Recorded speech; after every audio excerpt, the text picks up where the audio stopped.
Hello, I'm Nick Kitchen. I'm an organisational consultant, an executive coach and facilitator.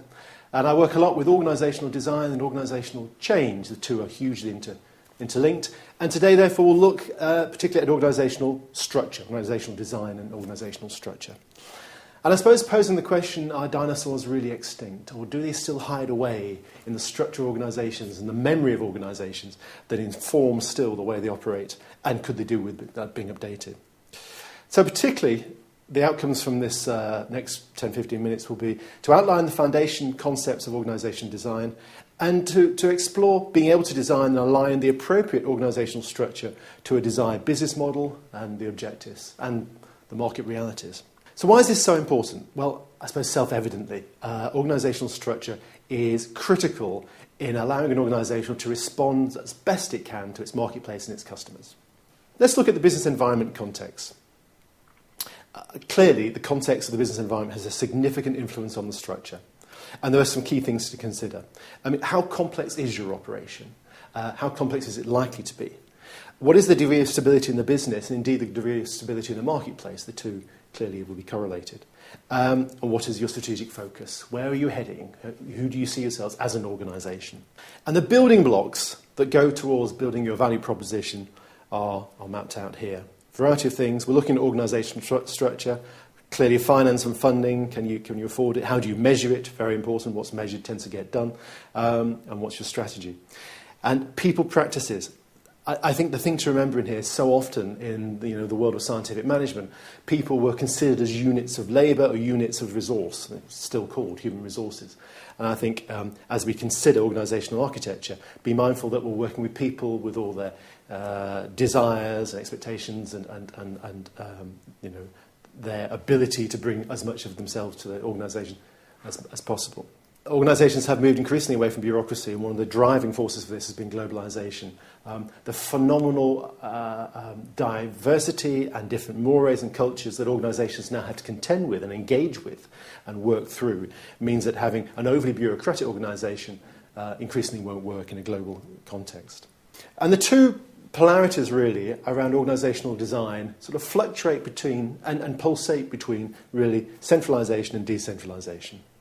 And this is a concept about who gets to make decisions and control resources at what level in the organisation, and possibly in what geographical context. So centralisation tends to suggest that there's a concentration of authority in the hands of top executives. Decentralisation is devolving power to the periphery and devolving decisions down to more closer to the customers. And there are pros and cons for each approach. In my experience, what happens is companies tend to swing one way, then they tend to swing back the other. It seems to go through cycles, actually. And there are strengths and weaknesses to both approach. In terms of preference, increasingly people are recognising, particularly in a global context, the closer you can have the decisions made to the marketplace and the customers by those who have the correct information, the more likely it is you're going to be effective in the marketplace. That throws up some challenges. However, in terms of customer responsiveness, it's more likely to be a winner. So what have been the classic types of organisational structures? The original structure probably was a functional structure. So you would perhaps divide it into clusters of expertise. You'd have people who sold products. You had the product area. You'd have finance, probably human resources. And that had a lot to commend it. Because you'd have areas of expertise, you would build abilities within those areas to do that job particularly well. And it was very simple. There were challenges with that, of course, because increasingly, if I go back to these areas of expertise would find it very hard, increasingly, to talk to their areas. There was a type of person that would be attracted to sales and marketing, and that type of mentality and view of the world would be a different one than those attracted to finance. And at times it feels like two very different companies when you're talking to different streams. Manufacturing would be another line as well that have its own beliefs and views and ways of working. So the big challenge there is how you can communicate effectively and rapidly between the silos. Geographic structure. So as organisations became more international, then it became appropriate, or we covered a wider area, for them to have structures along the lines of the areas and time zones in which they're operating. So classically, organisations internationally were split into the Americas, EMEA, Europe, Middle East and Africa, and Asia Pacific.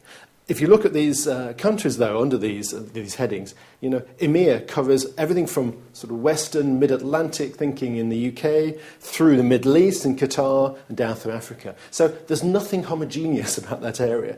Perhaps slightly more so for the Americas, and again, APAC, from Australia to Japan and Hong Kong, a whole range of different cultures there. So even within that, actually, there are significant changes. So often they were subdivided as well. Again, that had great strength in that people could be close to decisions on the ground and hopefully would understand the local culture. The downside was, of course, that sometimes some of these areas would go rogue or would start to only pay attention to their area. And the arguments that would go on about, well, I understand Japan and this won't work and the corporate view won't work there, versus how do we have consistency across the whole organisational offering? Well, those tensions consistently exist in those types of structures. So what sometimes would then happen is, another development would be that, particularly if there was a proliferation of business activities and product lines, is that they would be grouped together in strategic business unit structures or divisions. So, for example, P&G, Procter & Gamble, they would have a whole range of different detergent areas, personal care, possibly paper products. Other companies would have food and beverage. Again, a lot of focusing on the products and therefore very closely aligned with marketing and the customers they had to deal with. But what would sometimes happen, the challenge there would be that each would become its own fiefdom, and indeed sometimes at the margins they'd start to cannibalise one another. There'd be overlaps and competition. And for the CEO and for people who were minded to have a sense of what was the overall proposition from the company, they trying to have consistency of standards across that whole area would be quite challenging. And probably, therefore, an increasingly common structure that we're finding, particularly globally, is the matrix structure, where you try and embrace the best of the regional split with the best of the business-focused split as well.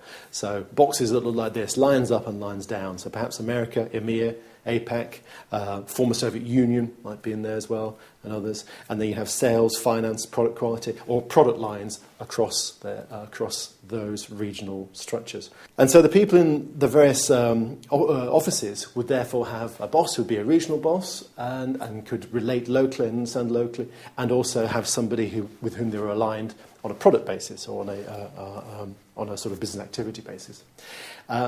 At their best, matrix structures work wonderfully. They're responsive, people can collaborate across them. Some great examples of those would be the professional practices, professional service firms, where they have this notion of partner, and so people are really clear that actually they need to align with both the local needs, but also the international client needs and the international professional service needs itself. So at their best, they work really well. At their worst, you can get infighting, you can have companies ground to a halt because you can have people who have two bosses, each telling them what to do, and they are divergently opposite. So how you manage competing priorities in a matrix is of huge importance. So team structures, a team would have representatives of a variety of disciplines within there, and they'd pool their expertise. So you'd have someone who was an expert on suspension, you'd have engineers and designers working together, and seeing the bigger picture, so that there wasn't a finished article then presented to manufacturing who would then throw it out to say, well, we can't do this, because there would be a manufacturing person in that team as well, for example. And actually that's more fun. For people that was more fun to work in that way and to have a greater sense of ownership of the whole product. So in summary, in terms of the internal planning environment, you've got strategy, and those are the subjects of other programs, and people practices. We talked about how organisation structure affects people practices, metrics, processes, and finance. And the key thing, again, as you're considering an organisational structure, is this: in a marketplace that's growing increasingly fragmented in most cases. No, it's not true. In marketplaces that are increasingly dynamic, sometimes some are becoming fragmented, some are agglomerating enormously. They work across almost every part of the world, and the pace of change in almost all of these is exponential. How can you have a structure that allows for people to respond really, really quickly and effectively to those challenges, whilst having a sense of the organisation, and whilst having a sense of holding and clear guidelines for anyone in the organisation to touch. There is no simple answer for that. There are tensions in that all the time. And for leaders of organisations, the greatest skill a leader needs to have at times is how you manage competing tensions, and that creative tension can give rise to phenomenally successful organisations.